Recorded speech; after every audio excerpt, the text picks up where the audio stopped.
আলমডাঙ্গা বিখ্যাত মোটরসাইকেলের হাট, যে হাটটি বসে থাকে প্রতি শুক্রবার দুপুর 12টা, সকাল থেকে রাত পর্যন্ত। এই হাটটি সন্ধ্যা পর্যন্ত চলে থাকে, সকাল থেকে সন্ধ্যা পর্যন্ত হাটটি চলে থাকে। হাটে অসংখ্য বাইক আছে, যেদিকে তাকাবেন সেদিকে শুধু বাইক। হাটটি বসে থাকে চুয়াডাঙ্গা জেলা, আলমডাঙ্গা থানা, আলমডাঙ্গা পৌর যে বাস টার্মিনাল আছে, টার্মিনালের ঠিক পেছনে। প্রতি শুক্রবার সকাল থেকে সন্ধ্যা পর্যন্ত হাটটি বসে থাকে। হাটে অসংখ্য বাইক আছে, লক্ষ লক্ষ বাইক বলতে গেলে। তো যারা নতুন গাড়ি, পুরাতন গাড়ি, সেকেন্ড হ্যান্ড গাড়ি, সব ধরনের গাড়ি এখানে পেয়ে যাবেন। 100 কিলো চলা গাড়ি, 500 কিলো চলা গাড়ি, 5000 কিলো চলা গাড়ি, 50,000 কিলো চলা গাড়ি, সব ধরনের গাড়ি পেয়ে যাবেন।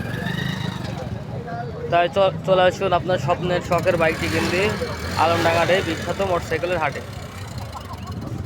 আর আমার সাথে থাকতে পেজটা অবশ্যই ফলো দিয়ে পাশে থাকবেন সকল প্রকার আপডেট জানার জন্য।